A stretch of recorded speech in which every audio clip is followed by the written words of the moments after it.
Hi there, this is Luise Heinzel. Thanks for joining me today. I would like to show you how I made this card set with a total of 4 abstract cards based on one and the same idea. I made this project for the new release by Stampers Anonymous and Tim Holtz, and all of the 4 cards were made with the same mediums, tools, and materials. Perhaps you want to try this idea out with your own stamps and stencils and some mediums you might have at home. If you want to know more about the makes I made for this release by Stampers Anonymous and Tim Holtz, then please visit my blog. I have a whole blog post about all of my makes with detailed photos and product information, and perhaps you can find some inspiration there. The link is down below in the description box, but let's now dive into this project and the ideas behind this. I started with a sheet of watercolor cardstock by Ranger, and for better handling, I taped this down to my glass mat. I divided this sheet of paper into 4 pieces. Approximately. I eyeballed this, and perhaps you can see in a second that the 4 pieces are not exactly 100% the same size, but I don't care about this because I already knew here that I wanted to cut the cards a little smaller than those 4 rectangles are here.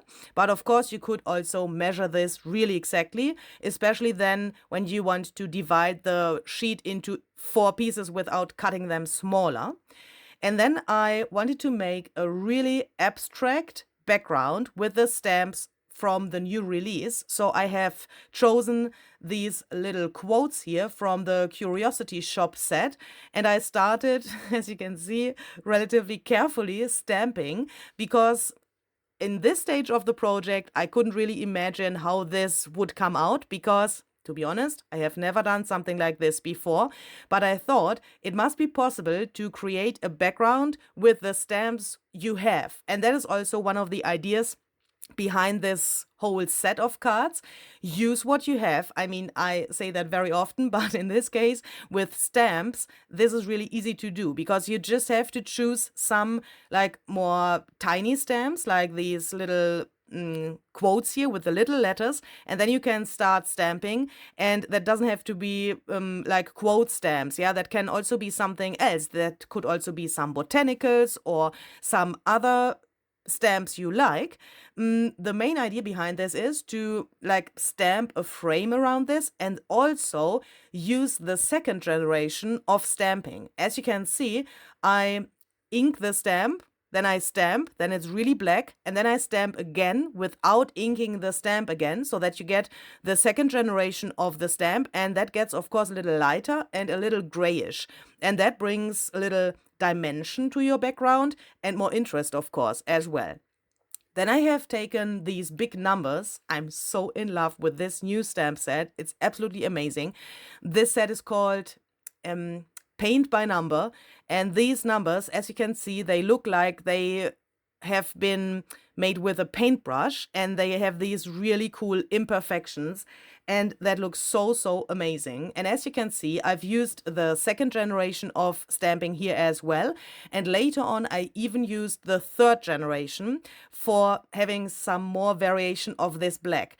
I had this idea, if it's possible to stamp overlapping and at the same time that you can still see that these are numbers, and the same with the writing from the little quote stamps from the other set. I wanted to see if it's possible that you make a background and at the same time you can see the single elements which you've used to make this background. So if you want to try this and if you don't have these stamps, then I would recommend to use something solid for this layer here. So that's also why I chose these really giant and solid numbers. And the cool thing is they are not totally solid, but they have these little imperfections. Do you know what I mean? So that it's not like black and white and nothing in between, but you have these little gaps, and that makes it really interesting. And it really looks like someone had painted these with black paint, and that is really cool. So I stamped relatively crazily, as you can see. And here you can see me filling up these little white gaps that I still have there. I thought the contrast between the white and the black was a little bit too big, and I wanted to have more of this grayish, like shadow-ish thing. Does that make sense? So that the contrast is not so extremely big. Then I have taken some of the new stencils and I have stenciled through them with some different colors of distress ink. I have decided to use distress ink because that is translucent, so that you can still see what we made for the background here, meaning the black stamping. Perhaps you're wondering about the colors I have used for this set. I was relatively surprised that they fit together well in the end, but when I did that, I was like, holy cow, I don't have so many ink pads. I mainly have the oxide ink pads, yeah, so if I wanted to have like a color palette which fits really, really well together, for example, 4 different greens or 4 different blues, or like complementary colors. Yeah, for example, 2 cards in 2 different blues and then 2 cards in 2 different oranges or something like that. That would perhaps color-wise make more sense, but my problem is that I only have a few ink pads and that I had to use what I have, and that is of course what I would recommend. Yeah, please use what you have. In the end you will see that it fits really well together. But why have I used distress ink instead of using oxide ink? Because from the oxide ink, I have all 70, holy cow, Louise. I have all 72 colors, so I would have the whole color palette to choose from. But I decided against oxide ink because the pigment in the oxide ink would layer on top of the black.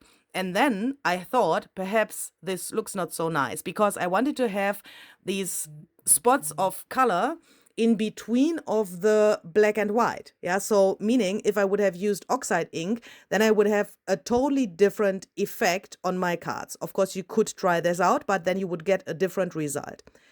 Next, I have taken some water. I've first spritzed that to my mat here, and then I have taken a paintbrush to splatter on those inked areas a little bit. For this step with the water, it was really helpful that I had taped my paper down to the glass mat, because I wanted to have this interesting effect that you can get by splattering water to the ink, but I didn't want the ink to move. So I wanted to have my stenciled pattern really, really crisp and clear, and this water effect only on those areas where the ink is, but I didn't want the ink to move, meaning I didn't want to have my stenciling to get too loose. Yeah, of course, you could do that and move the paper around to get a really loose effect on the stenciled areas, but I wanted to have this really crisp and clear, and I think that is a really nice effect.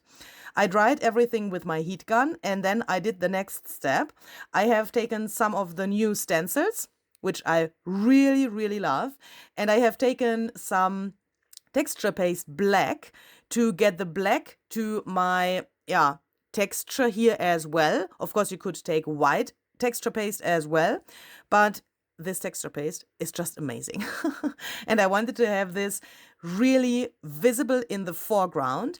And in a second, I will also emboss with golden embossing powder. And I wanted to have this contrast between the black and the gold. You will see that in a second.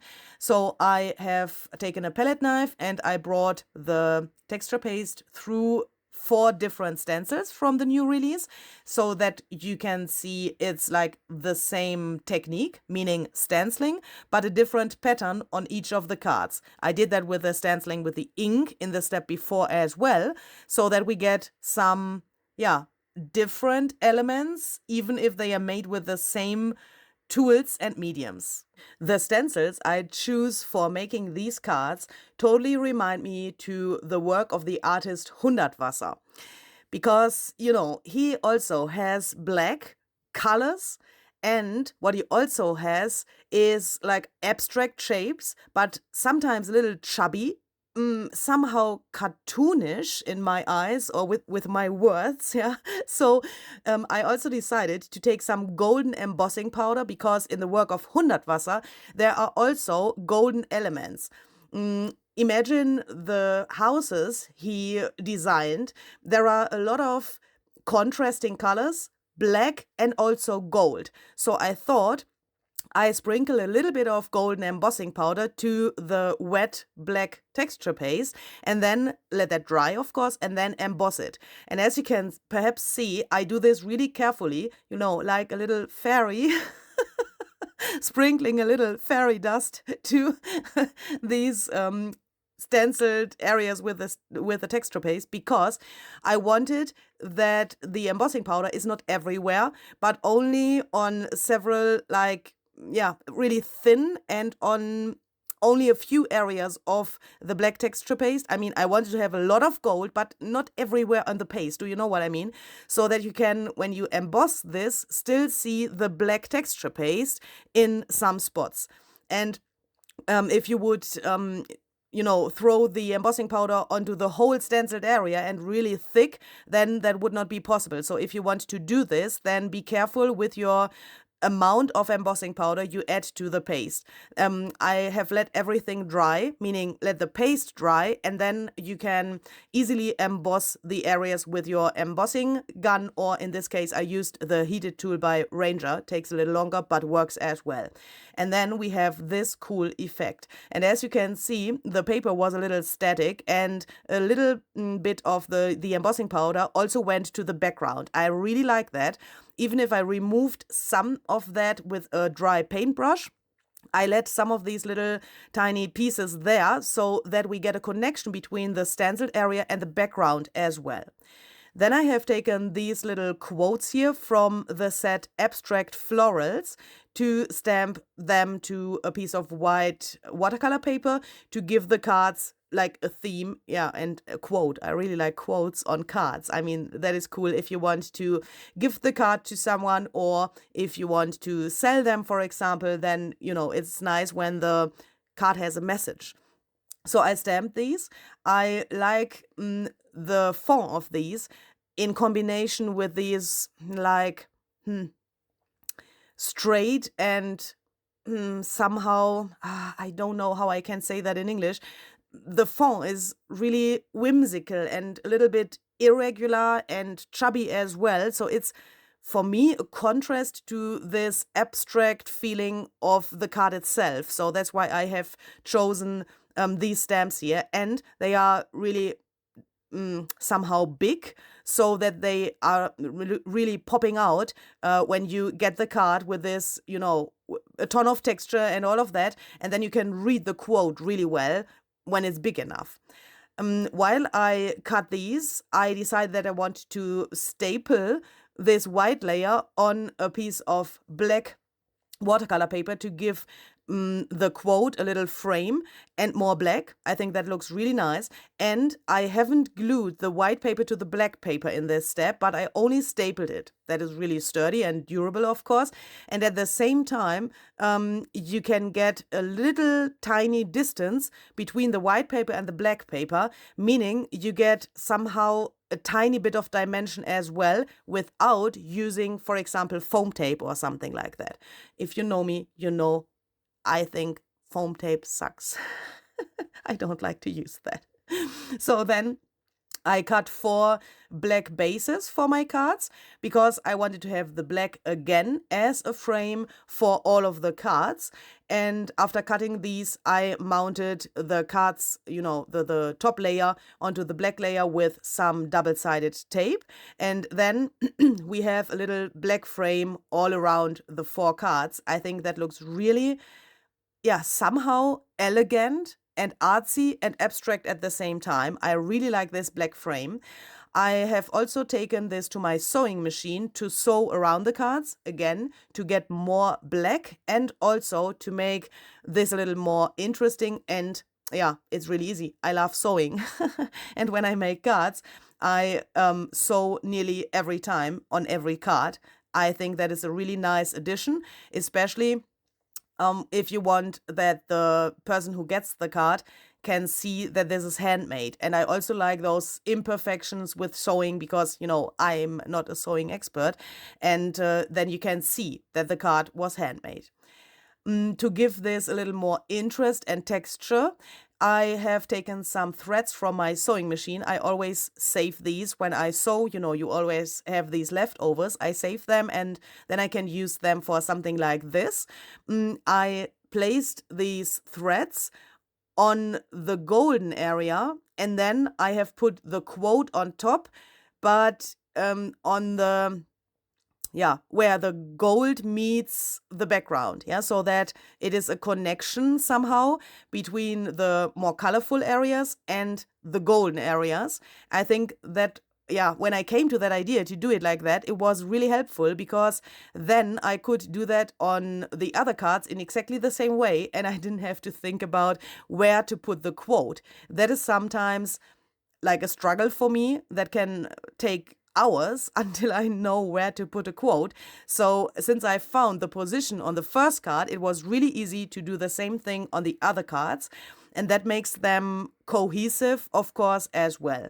I have taken some acrylic blocks and these clamps to clamp this down until the glue was dry to make sure that, you know, the thread and the label is really attached to each other and to the base, of course, and that it is relatively flat, because the thread is only on the one side, and there's texture, and then you perhaps have some problems to hold this in place until the glue is dry. So clamps are really, really helpful. So these are my finished cards. I hope you like them.